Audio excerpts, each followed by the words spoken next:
Dalam senyapnya waktu dan debur ombak di tepian Teluk Jakarta, sebuah batu tua yang nyaris terlupakan menyimpan kisah diplomasi, ambisi, dan pengkhianatan.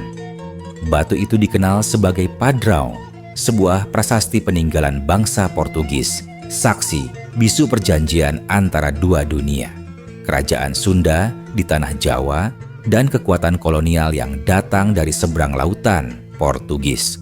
Hari ini kita akan menyelami kisah di balik prasasti yang nyaris terlupakan, sejarah Padraung Sunda Kelapa, perjanjian yang menghubungkan dua budaya, dua kepentingan, dan takdir sebuah kerajaan yang perlahan terkikis oleh sejarah.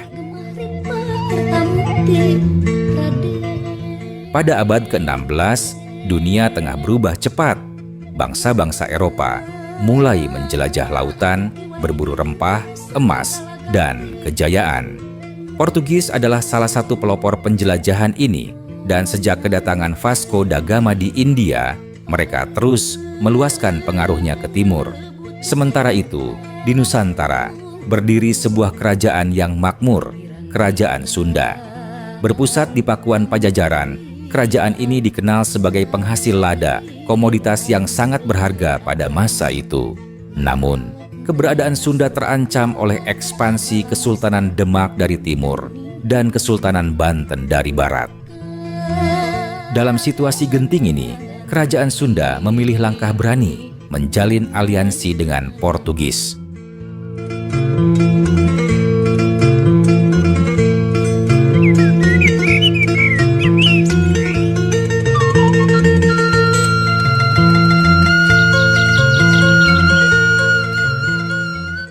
Tahun 1512 menjadi titik balik. Raja Sunda saat itu, Sri Baduga Maharaja, mengirim utusan ke Malaka yang saat itu telah dikuasai Portugis. Tujuannya jelas, meminta bantuan militer dan teknologi sebagai imbalan atas hak dagang eksklusif Portugis terhadap lada dari wilayah Sunda. Portugis menyambut tawaran itu.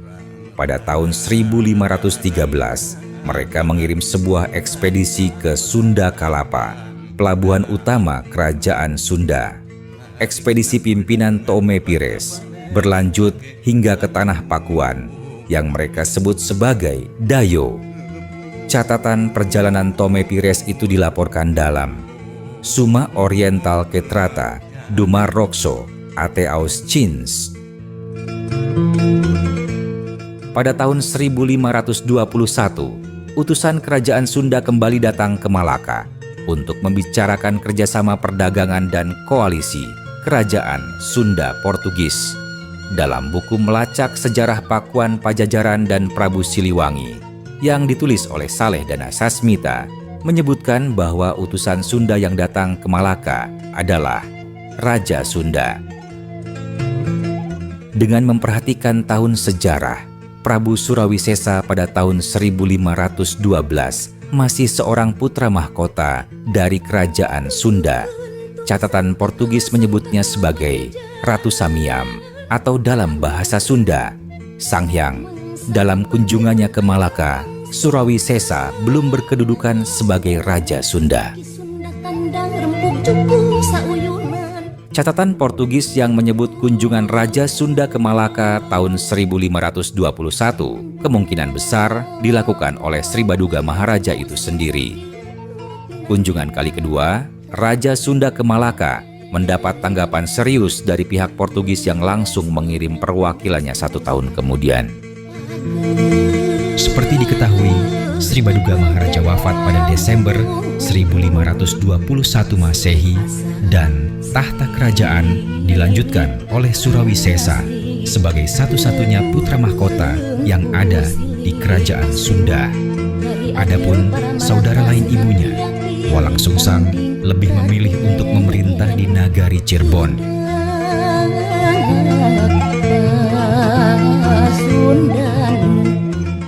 Karena tertarik dengan apa yang ditawarkan pihak kerajaan Sunda, pada tahun 1522, Portugis mengirimkan Henrique de Leme untuk menemui Surawisesa yang saat itu sudah menjadi Raja Sunda.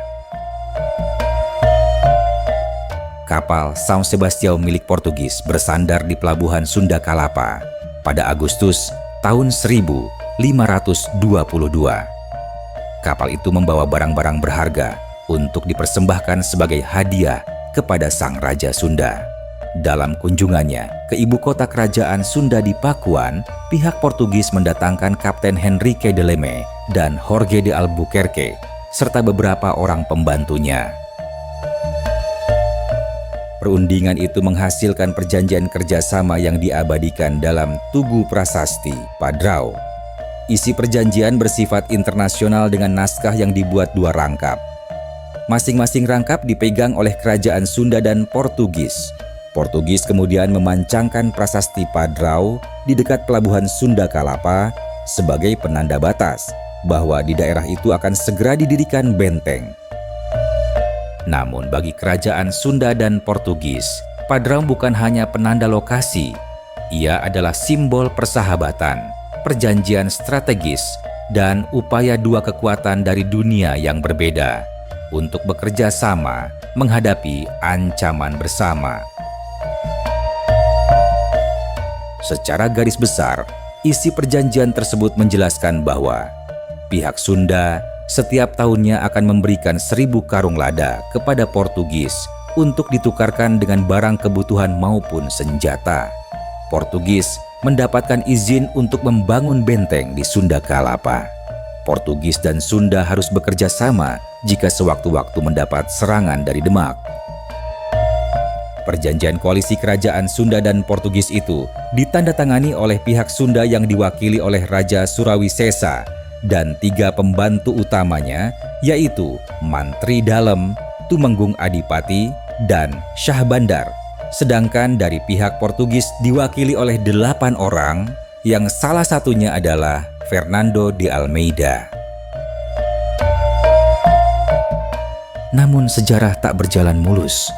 Portugis tidak segera membangun benteng seperti yang dijanjikan. Selama 14 tahun berkuasa di tanah Sunda, Surawisesa harus menghadapi 15 kali pertempuran dalam mempertahankan keutuhan wilayahnya.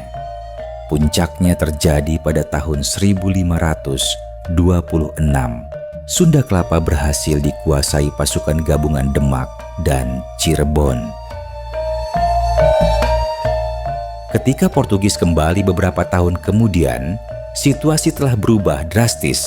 Sunda Kalapa telah jatuh ke tangan Fathahillah, panglima dari Kesultanan Demak, yang kemudian mengganti nama kota itu menjadi Jayakarta.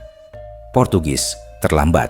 Mereka gagal memenuhi janji mereka, dan aliansi yang dirancang dengan susah payah pun runtuh. Raja Sunda kehilangan kepercayaan dan wilayahnya terus terdesak hingga akhirnya kerajaan Sunda lenyap dari panggung sejarah.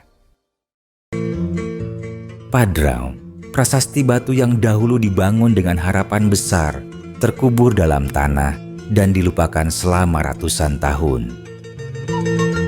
Berabad-abad kemudian, pada tahun 1918,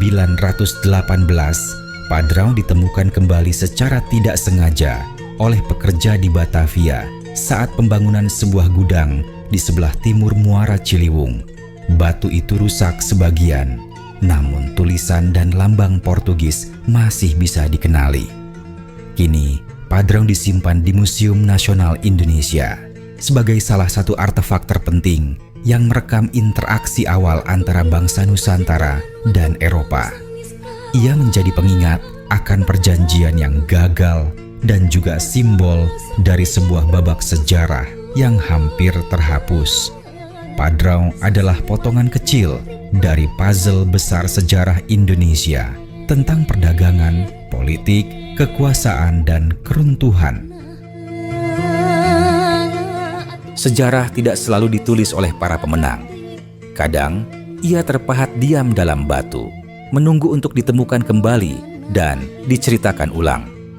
Padrao bukan sekadar batu tua.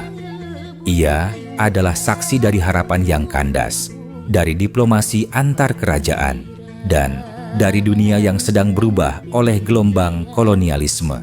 Dan kini, dari balik kaca museum, ia berbisik kepada kita agar jangan pernah melupakan pelajaran dari masa lalu. Jika kamu suka kisah-kisah sejarah seperti ini, jangan lupa like, subscribe, dan aktifkan lonceng notifikasi agar tidak ketinggalan video terbaru dari kami. Tulis juga di kolom komentar, menurut kamu, bagaimana jadinya jika perjanjian Sunda dan Portugis benar-benar berhasil? Sampai jumpa di video sejarah selanjutnya. Tetap kritis, tetap penasaran, dan terus gali warisan leluhur kita.